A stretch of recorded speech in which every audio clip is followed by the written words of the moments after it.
Two 1.5-litre petrol engines and not a turbo in sight. This is a car that everybody knows, and this is a car that's come to challenge that like nobody ever has. In today's video, we put up these two against each other.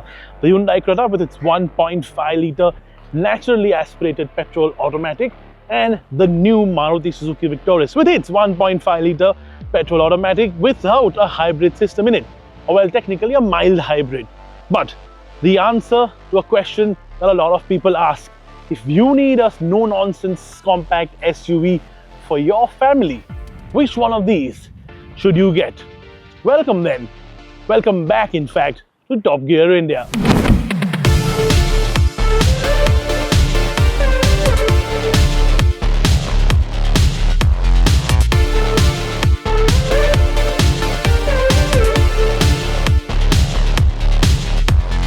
Creta needs no introduction. It practically sells itself as it should. Half the people watching here have booked one and the other half are thinking of booking one. But Maruti has played a bit of a masterstroke and done what it does best. Now, we've had the Grand Vitara in this exact segment, so it's not like Maruti never had a Creta rival, but the Grand Vitara is available in Nexa dealerships. This, the new Victoris, this is an arena dealerships, and that straight up means millions more people around the country have access to this. Now, this is not the first time Maruti has thrown multiple rivals to the same competition car. They've done this in the past where they've sort of staggered their product by just 30, 40, 50,000 rupees, exactly what they've done with this car. And in the past, it seems to have worked for them. And I can bet my bottom dollar that this time again, it will. So let's talk design, something that a lot of people have a very strong opinion on, and frankly, you should. So let's start with the Creta, which looks like a Creta. It's got that new Hyundai face on it, which will only get better with time, and enough chrome to tell you that you're still living in India. But I really like the black chrome treatment that they're doing on this. Now, urban audiences will prefer this more, but I think other people might prefer this more because the design on the Victoris is a little more subtle, is a little more conventional. And for people who actually buy mid-level variants of cars, which a lot of people actually do, it accounts for a huge number of SUVs sold in India, I think the Victoris' more simplistic design language or design approach might work a little bit better. Now, while there are some major differences, there are also some similarities. Both get two-tone paint, both get 17-inch wheels, both get LED connected tail lamps, and both are similarly sized. The Creta does look a little bigger because it has a more upright stance, while the Victoris does seem a little smaller because of how the body swoops downwards towards the rear. But both, frankly, look appealing in their own way. It's not just all conventionalism on the outside, but Maruti has stuck to the conventional formula and given conventionalism and sort of standardized Maruti design language on the inside as well. So you do have a freestanding screen and a normally placed instrument cluster. The heads-up display, which frankly I think is a bit of a pointless gimmick or a pointless feature to add in most cars unless it's a performance car. But overall, it is very conventional, very simple in general. Now, the screen is one of the best screens that you can get in this segment, one of the biggest ones and one of the nicest operating systems and sort of touch sensitivity also. But Maruti sometimes just slips in a little touch of funkiness to their cars. They did it with the Ignis and they've done it with this sort of console here as well. I think this just is a great piece of design. So is the stepped dashboard and this sort of step, almost like a shelf for your phone, that Maruti gives on the Victoris as well. Rear space is good too. This is one of the better seats in the segment. Not as good as, say, the Elevate, and it does have slightly less headroom, but overall the seat itself is very comfortable and offers great under-thigh and back support along with a lot of leg space.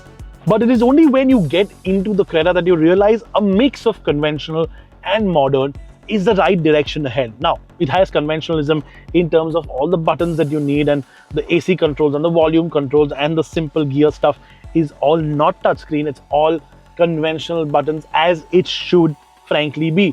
But then you have this modern design language with the single big pane of plastic which has the two screens built into it. Now, as compared to a single standalone screen in the middle, which was what the Victoris has, and a conventional display for the instrument cluster, I think this approach to dashboard design is what's going to catch up and is what's going to continue and expand to various segments to various price points, even lower down, as we've already seen in the venue, and even going lower than that in the future.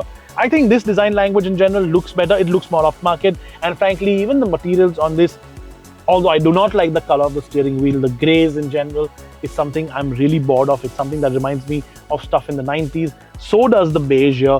But overall, in terms of general design language, I think the Creta still has a bit of a leg up on the Victoris. It has broadly similar space in the rear too, although the rear seat does not feel as comfortable as that on the Victoris. That said, the smaller attention to detail on various things, like say the partition in the panoramic sunroof for example, is why the Creta scores higher on the inside overall than its samurai sword wielding rival.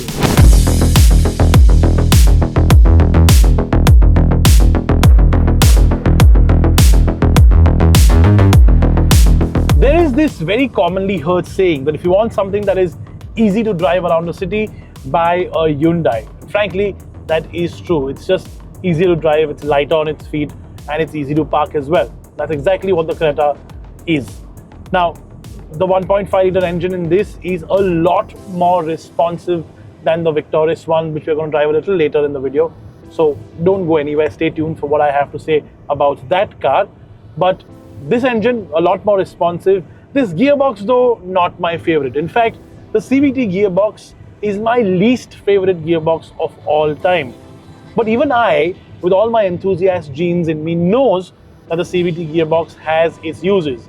Say for example, running around the city in traffic or at slower speeds, or say on Western Express Highway in the evening when there is traffic, when you need something that is just smooth and doesn't have a lot of effort needed to drive, then it is perfect. But the moment you hit even a stretch or hint of an open road like what we're on right now, the fact that it does this rubber bandy effect,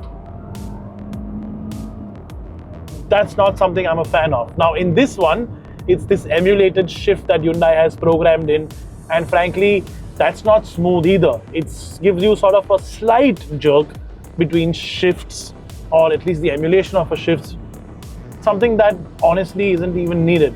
Does that of course remove that whole groaning, whining rubber band noise that a CVT gives? Yes. But again, a CVT is for a very, very limited use case. Frankly, not one that I am generally a fan of. But even I can't deny the fact that as you drive it, it is smooth, it is trouble-free. And again, CVTs, as you've known with scooters using it for years and years and years, just don't seem to fail. Now we all know how Hyundais in the past had major issues with ride quality and comfort and just in general handling, right? All of that has long gone because the current crop of chassis that most Hyundai cars have, including the Creta, is actually really good. The N-Line, for example, the sportier version of this car, is one of the nicest handling cars in the segment. In fact, that is a segment benchmark even today.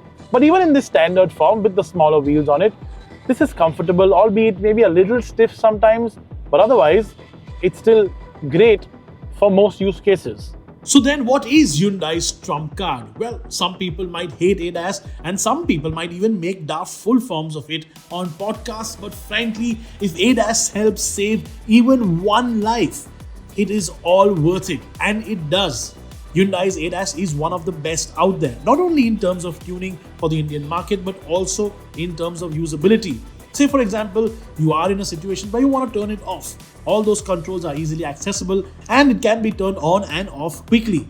Frankly, even me, a hardcore driving enthusiast, finds myself using some of these features on longer road trips in Hyundais. And that is genuinely saying something.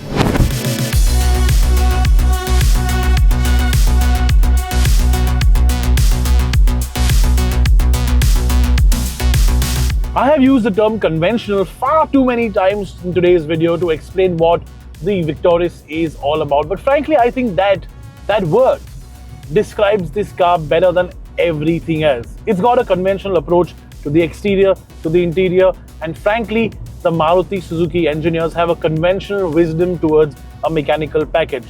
They've done this simple. They've kept this simple so that one, it's easy to drive, second, it's easy to maintain, and frankly, that's the Maruti way, right? So they've kept the 1.5 litre naturally aspirated engine. They've not put in a fancy turbo unit on this, even on a higher variant. Although you do have the hybrid version which we'll do a comparison of later with other cars.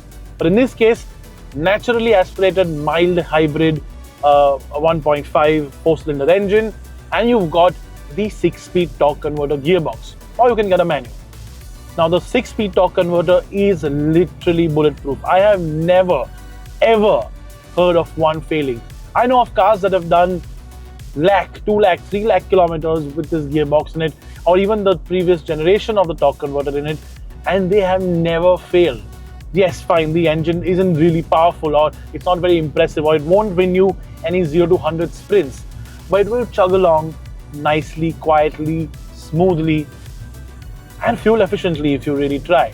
And frankly, sometimes all you need in life is just a little bit of reliability, just a little bit of smoothness, and just a little bit of comfort to go about your day.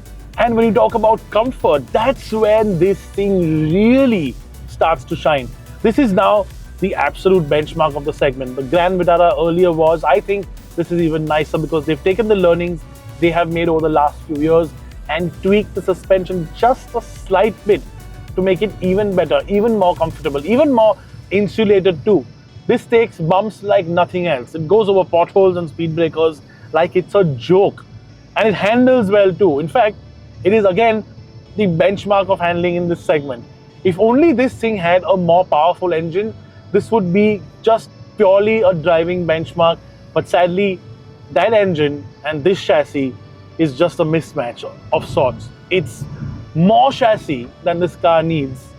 But that's never a bad thing because you can always add more power, but adding finesse in a chassis, that's much more difficult.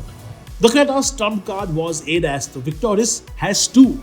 One, it is the safest Maruti yet, a 5-star rated product, and that itself will shut up a lot of naysayers.